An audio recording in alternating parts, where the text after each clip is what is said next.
Vivimos en un mundo complejo, lleno de violencia y en apariencia sin esperanza. Aunque la complejidad y la violencia persistan, la esperanza existe. La Biblia nos enseña a alzar la voz por aquellos que no pueden hacerlo. Entonces, ¿por qué no levantar la voz del Señor por quienes sabemos que están sufriendo? Conversemos.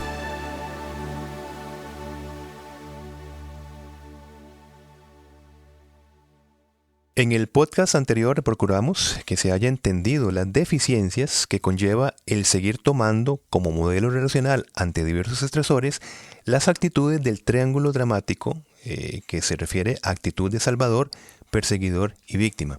Pero no hablamos solo de la consecuencia de no bienestar en una relación, sino de que tales actitudes promueven, normalizan y acrecientan la violencia relacional.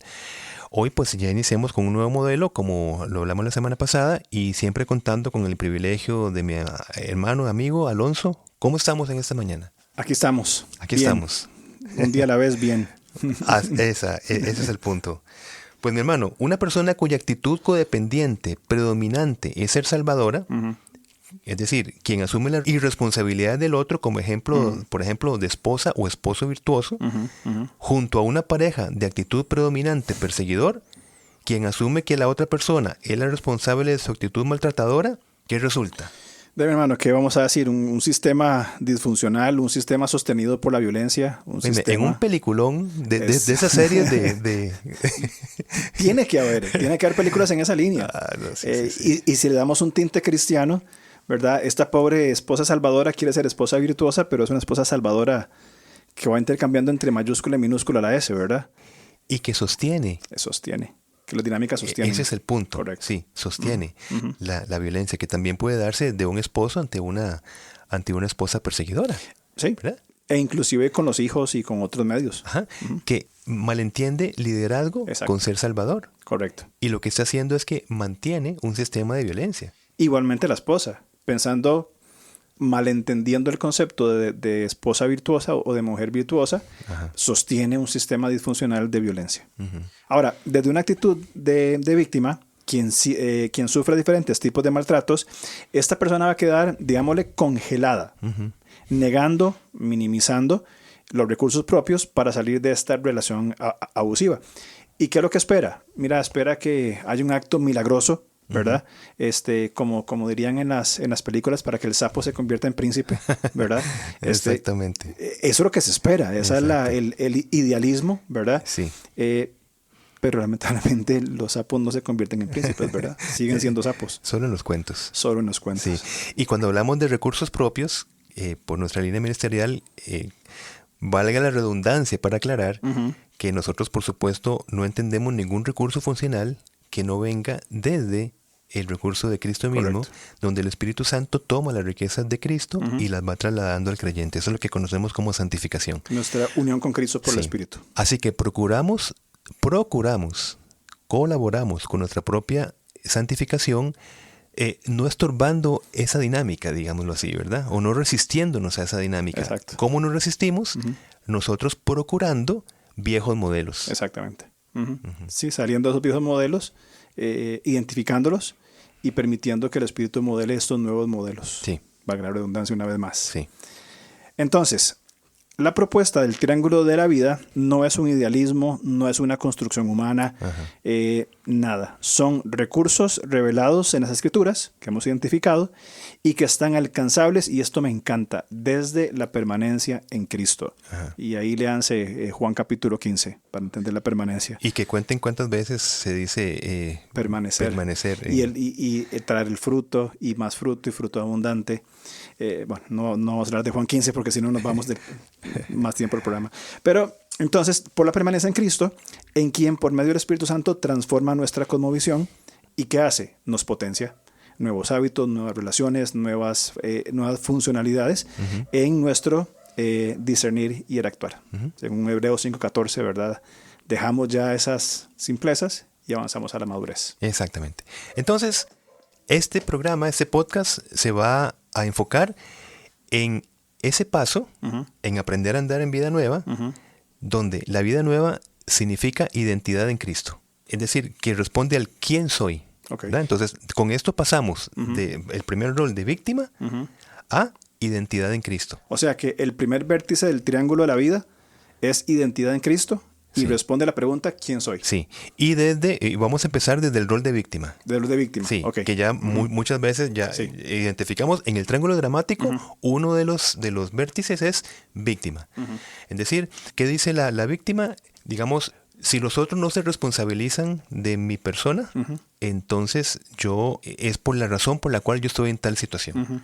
Es decir, yo soy quien sufro, no tengo recursos, necesito que alguien me salve, digamos, una figura humana, o una situación, porque yo no puedo moverme, estoy congelado, minimizando, negando, etc. Entonces, pasamos de ese vértice al vértice de identidad en Cristo. ¿Quién soy? ¿Quién soy? Y es que esa reflexión acerca de quién soy, que es una pregunta sumamente profunda, muy compleja, muy amplia, es fundamental para determinar nuestra identidad. Es básica. Bien.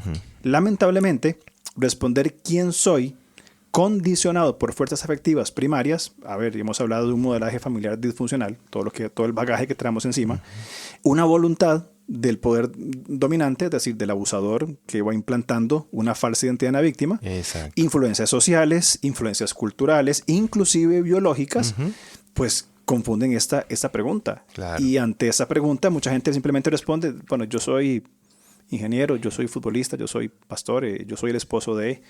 Y no hay una verdadera reflexión en cuanto a la identidad o un conocimiento. Y dijiste algo muy importante porque te referiste a lo que se implanta en una persona que se asume como víctima. Yo soy lo que las palabras agresores han dicho que yo soy. O yo no puedo hacer según lo que me han dicho que no puedo hacer. ¿Verdad? Pero nosotros encontramos un modelo totalmente diferente. Si nosotros le preguntásemos hoy a Cristo a través de la Escritura quién soy, a qué soy llamado a ser, cuál es mi propósito y sentido de vida, mi hermano, es que se sale, o por lo menos se inicia de una manera muy segura y progresiva, este paso de verme como víctima a verme con un propósito. Claro. Qué increíble, ¿verdad? Sí. O sea, quienes hemos pasado, me gusta la frase, por eso la uso, quienes hemos vivido la experiencia de Cristo, es decir, conocerlo como Salvador, como Señor, y recordar tiempo atrás quién era yo, ¿verdad? Me acuerdo mis años de adolescencia, quién era, y no es que sea la gran cosa ahora, no es mucho lo que hay, pero el cambio que el Señor ha hecho en forma de pensar, de sentir, de responder, es impresionante. Claro. Y esto es por los recursos de Cristo, no mérito propio, por supuesto, y por la identidad en Él. Y permíteme agregar algo muy rápido. Nosotros tenemos una primera experiencia en Cristo, como está llamando, que es justamente la regeneración, pero somos llamados a constantes experiencias en Cristo, es decir, constantes renovaciones. Correcto. Y experiencia no estamos hablando para estimular los sentidos como fin en sí mismo, sino como consecuencia de la permanencia en Cristo y vivir su palabra aplicada en nosotros y en nuestras relaciones, etc. Ahora, la nueva experiencia que resulta de las nuevas dinámicas desde los principios bíblicos, esos son nuevas experiencias en Cristo. Es vivir a Cristo. Y que son constantes en la vida, no es única. ¿Okay? Entonces, bueno, el resultado de recibir constantemente, por ejemplo, violencia psicológica y verbal, mi hermano, es un desgaste de nuestra identidad, ese saber quién se es. O sea, nos desgasta. Y no solamente quién soy, sino a qué estoy llamado a ser. Exacto. Ese es el punto. Sino que me permanece en un estado de congelamiento, en un estado disfuncional. Esa sensación de no poder intervenir en un sistema de violencia vivido también, ¿verdad? Ahora, no es que perdemos, entre comillas, nuestro yo, sino que se entra en un estado profundo de confusión. Todo lo que puedo conocer de mí ahora me causa duda. Incluso se llega al estado de no querer ser como se es. Pues, por ejemplo, por mi culpa se mantiene el maltrato en mi relación. Ese es el sentido de víctima, ¿verdad? Correcto. Ahora, desde nuestro autoentendimiento, es decir, el saber quién soy yo, vamos a condicionar nuestras acciones. Sí. O sea, de acuerdo a quien yo crea que soy, de ahí voy a funcionar. De hecho, es un principio, pues creo que lógico, ¿verdad? Lo que pienso y lo que pensamiento produce lo que hago. Claro, claro. Y ese creer, ves que tiene que venir una intervención exterior a nosotros, que nos va a decir, mire, usted es en Cristo tal. Ese principio externo a nosotros, ¿verdad? Que nos llena de luz, ¿verdad? Por la verdad escritural. Que es la esperanza del conocimiento de Cristo. Pero dijiste algo que me fascinó lo que dijiste. O sea, desde nuestro autoentendimiento vamos a condicionar nuestras acciones, ¿verdad? Bueno, de hecho, bíblicamente hablando, hay un ejemplo muy claro. Cuando Moisés habla con el Señor, Moisés dice, le respondió a Dios, ¿quién soy yo? Para que vaya a Faraón y saque de Egipto a los hijos de Israel. Ahora, es importante recordar que el llamamiento del Señor a Moisés se coloca dentro de la decisión firme de Dios de librar un pueblo oprimido. Es decir, para Moisés, Moisés pensaba, su cosmovisión es, yo no puedo, o sea, no me van a hacer caso. No. Evidentemente, él por sí mismo no podía. Entiendo. Pero hay un concepto de Dios, una intervención, como vos decías, una revelación para entender quién es y qué va a ser usado. Entonces, posicionalmente, Moisés ya estaba en capacidad para intervenir en lo que fuese. Claro, pero desde el autoconocimiento de Moisés, es decir, limitaba sus acciones. Correcto. Por lo que él creía de sí mismo. Exactamente. Ok. Sí, claro. Moisés fue llamado pues, a ser el instrumento humano en ese contexto para librar al pueblo, y lo podemos ver en el versículo 10. Cada vez que asumimos una actitud en contra de la esclavitud relacional, bajo los recursos del Señor, ¿por qué? El versículo 4 dice, ve porque yo estaré contigo. Entonces somos embajadores del reino de Dios, y no para establecerlo en la tierra, sino para anticiparlo. Correcto. Entonces es muy importante este ejemplo que se está poniendo acá en Éxodo capítulo 3, porque es una dinámica importante para entender que si nosotros seguimos asumiendo un rol de víctima, entonces va a condicionar nuestras acciones. Pero ve que ya Dios interviene en Moisés y le dice lo que tiene que hacer, y no es de una gran broma cósmica como para decirle, te voy a poner algo que no puedes hacer. Exacto. Pero la limitante era lo que Moisés pensaba de sí mismo, a pesar de los recursos de Dios. De lo que Dios ya había preparado antemano, lo que Dios ya había revelado, como vos decías, esa intervención previa. Exacto. De hecho, en el versículo 11 se nota la desconfianza de Moisés, asumir una responsabilidad tan grande y tan difícil, o digámoslo de otra manera, la confianza puesta en la persona equivocada. O sea, él está confiando en él mismo. Está muy, muy bonito eso. Ahora, no damos a entender de que Dios se va a encargar de nuestros asuntos. O sea, que por arte de magia y un chasquido de dedo y ya está. Y nosotros tampoco somos llamados a ser observadores pasivos, lógicamente, esperando que todo cambie, sino que en sus fuerzas y junto a nuestra responsabilidad activa, que es sumamente importante, vamos procurando una dinámica contra la violencia relacional. Exacto. Entonces, la fuerza del Señor, nuestra colaboración, creando el tiempo, el espacio, en el no permanecer en esos modos antiguos, el Señor va a orar en esta transformación. Sí. Espero que se esté entendiendo el punto, ¿verdad? Estamos pasando de un rol que puede ser muy habitual de víctima, que sostiene y mantiene un nivel de violencia relacional. Para salir de ese rol de víctima, el triángulo de vida nos coloca, en vez de ser víctima, a identificarnos en Cristo. Correcto. Ahora, cuando nos identificamos en Cristo, somos llamados a anticipar, no a mantener un sistema de violencia, sino a anticipar los valores del reino. Correcto. Y los valores del reino, entre muchísimos, respeto, dignidad, correcto, justicia, etcétera. O sea, ya somos posicionalmente embajadores de ese reino. Correcto. Que no tengamos la actitud de Moisés de, continuando autopercibiéndonos como víctima, vamos a decir, yo no puedo cumplir este llamamiento al cual estoy siendo invitado.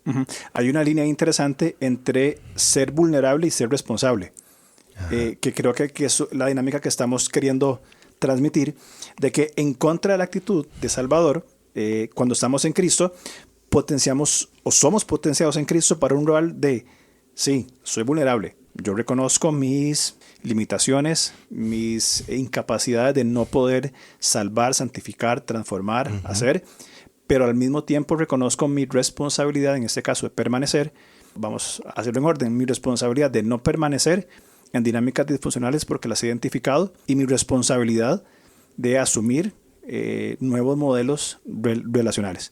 Entonces, vamos a decir, ok, me entiendo como una persona vulnerable en cuanto a las relaciones humanas, ¿verdad?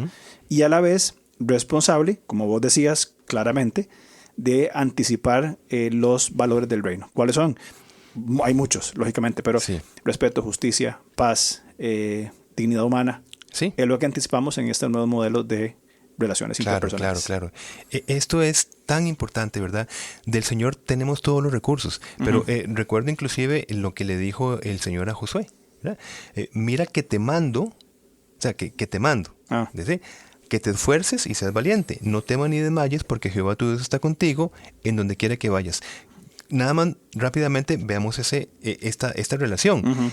Dios estará contigo, pero el Dios que está con nosotros manda a que nos esforcemos y seamos valientes. Exacto. Otra vez, esa dinámica participativa, y no porque Dios necesite ninguna participación de nosotros, ¿verdad? Exactamente. Porque Él, en su absoluta y suficiente sabiduría, se ha diseñado este modelo relacional. Exacto. Con su criatura. Así es como funcionan las cosas. Sí, claro. Entonces, muy buena esa figura de vulnerable y responsable. Todos somos vulnerables, pero permanecemos en víctima cuando nos quedamos en la vulnerabilidad y no aplicamos este otro recurso responsable. Entonces, muy bien decir que asumimos un rol de vulnerable y responsable. Por ejemplo, ¿cómo son las actitudes de una figura vulnerable y responsable? Capacitándonos personalmente. Por ejemplo, es más cómodo que otros hagan lo que a mí me corresponde. Una pasividad que se justifica desde es que no sé cómo o no puedo hacerlo, ¿verdad? Entonces, esta capacitación personal, inclusive en pequeñas situaciones, nos empieza a sacar de una autopercepción de víctima. Entonces, es un pequeño recurso que puede ser muy grande aplicado a muchas otras cosas. Correcto. Y se empieza por ahí. Yo creo que el hecho de identificar tiene que ver mucho con la capacitación. Identifico, sé lo que está pasando, cómo respondo. Hay una capacitación. También otra forma de persistir en esas actitudes es evitar el ahogo y la lamentación. Esa actitud de constante queja, de redundar en el pasado, de lamentarnos, paraliza desde el simple consuelo de los demás. Bien, ahí la persona queda paralizada, congelada, indefensa, y sostiene esta línea. Esa línea. Y es muy importante el verbo, como hemos usado, permanecer, tanto para lo bueno como para lo malo. Permanecer en Cristo es la clave. Para lo malo es permanecer en una actitud disfuncional. Exacto.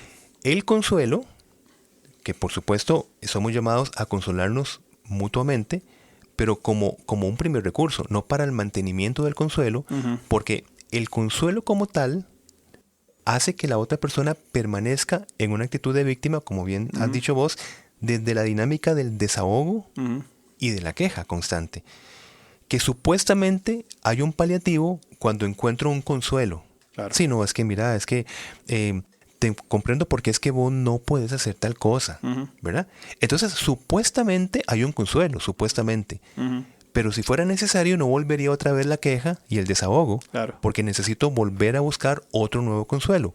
Y eso puede la persona pasar años en esa dinámica disfuncional, no dándose cuenta que forma parte del triángulo dramático y no sale de allí. Por eso estamos diciendo que es un recurso que tiene que revertirse para llegar a ser vulnerable y responsable. Entonces pasaría por entender cuál es el rol de la comunidad. Porque la comunidad no está simplemente para venga, desahóguese, decirle pobrecito, y ya está. Sino para, como la Escritura marca muchas veces, el hecho de exhortarnos unos a otros, de guiarnos hacia la responsabilidad que tenemos en Cristo, de permanecer en Él para nuevos modelos. De las redes que llamamos las redes de apoyo, ¿verdad? Que tienen que ser funcionales. Porque uno puede tener redes de apoyo. Disfuncionales. Claro, pero lo puede mantener a uno en el rol de víctima cuando son redes que lo único que hacen es consolar. Claro. Simplemente, ¿verdad? Y estar escuchando las mismas quejas y los mismos desahogos de la persona un año después de una situación, 2 años o 3 años después de una situación. Exactamente. Pero si después del consuelo la persona continúa con la misma actitud y en la misma condición, ¿qué edificante es esto para la persona? No, nada. Nada. Sí, más bien le refuerza su papel de víctima. Correcto. ¿Sí? Uh-huh. Y bueno, un tercer punto, de muchísimos, pero por una actitud de una figura vulnerable y responsable es solicitar la sabiduría del Señor, según Santiago capítulo 1, versículos 5 y 6. Uh-huh. ¿Para qué? Pues para saber qué, cómo y cuándo tomar acciones en contra de la normalización de la violencia relacional o ante cualquier estresor, uh-huh, que en la vida contamos con muchísimos, ¿verdad? Entonces, esa responsabilidad que estamos hablando es, primero, somos vulnerables porque podemos ser objeto de mucha vulnerabilidad en muchas situaciones, uh-huh, relacionales, económicas, laborales, etc. Pero la sabiduría del Señor, uh-huh, ¿ves?, nos habilita para que nosotros, respondiendo a esa habilidad, podamos dejar el papel de víctima. Uh-huh. Por eso es víctima, vulnerable, responsable. Uh-huh. Uh-huh. ¿Qué nos habilita? Nos habilita la sabiduría del Señor. Pero como dice Santiago, si ustedes no la piden, y a creyentes, ¿verdad? Uh-huh. Uh-huh. Si ustedes no la piden, entonces ustedes no la van a tener. Uh-huh. ¿Por qué razón? Porque el Señor en esa dinámica nos mantiene nosotros en dependencia. Correcto.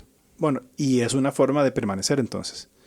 Voy a permanecer dependiendo en mi vulnerabilidad, mi sana vulnerabilidad, dependiendo de recibir cada día la sabiduría de Dios, sí, para saber responder a los estresores, a las dinámicas, para aprender a andar en estos nuevos modelos que tenemos en Cristo. Exacto. Muy bien.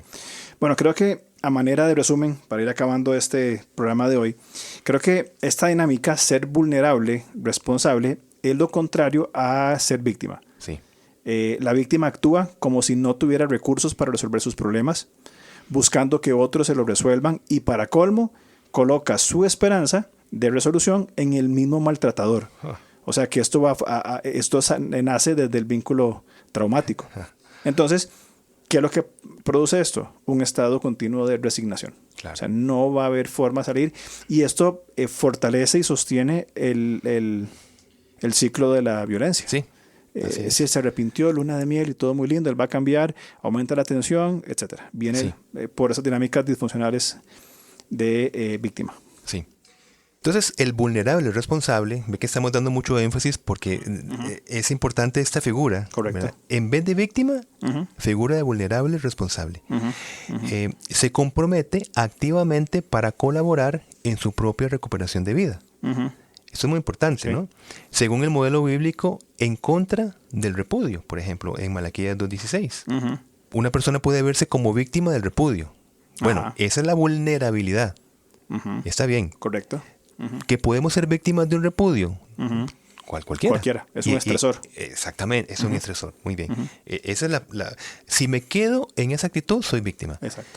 Pero si me entiendo como vulnerable, es decir, es posible, uh-huh, que de una persona inclusive de confianza, con la que yo deposité confianza, en algún momento yo me sienta despreciado o desvalorizado. ¿Es posible? Uh-huh. Sí, claro. De cualquier persona, de cualquier relación. Uh-huh. Ahora, como cristiano, asumo el papel responsable, como colaborando en nuestra propia recuperación de este sistema relacional. Uh-huh. Es necesario que se solicite ayuda, uh-huh, pero una ayuda que le acompañará en sus decisiones responsables de su proceso de recuperación.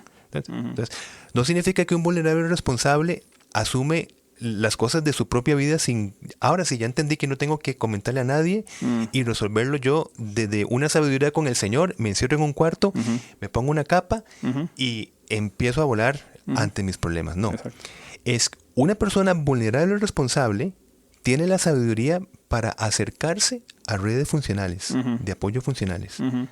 ¿Verdad? Y enriquecerse también porque son recursos del Señor, uh-huh, que el Señor pone. Uh-huh. Entonces, forma parte de la responsabilidad que la persona tiene, pedir ayuda, pero una ayuda no para consuelo, correcto, sino para su propia recuperación. Uh-huh, uh-huh. Sí. Entonces, los estresores van a ser los mismos. Es decir, lo que produce una actitud de víctima siempre va a estar en diversas circunstancias y formas. Sí. El asunto es cómo aprendemos nosotros cuál es mi responsabilidad de respuesta. Exacto. Es decir, si yo permanezco pensando que la responsabilidad es de otros y busco solamente el consuelo, uh-huh, fortalezco los sistemas disfuncionales, en este caso de víctima, pero si aprendo a responder desde esta dualidad vulnerable, responsable, entonces asumo los recursos ya de Dios buscar la sabiduría, buscar redes de apoyo funcionales, una comunidad, etcétera, para responder correctamente a un proceso de recuperación. Correcto. Muy bien.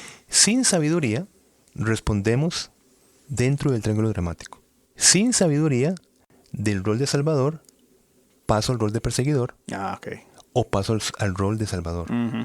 Sin sabiduría. Por eso es que la sabiduría nos saca de nuestra propia sabiduría para resolver el conflicto y nos coloca dentro de los recursos más allá, que por eso Santiago dice una sabiduría de lo alto, ¿verdad? Es decir, que no sale del interior, de la meditación y todas esas cuestiones, del exterior. Exacto. En una total dependencia hacia el Creador.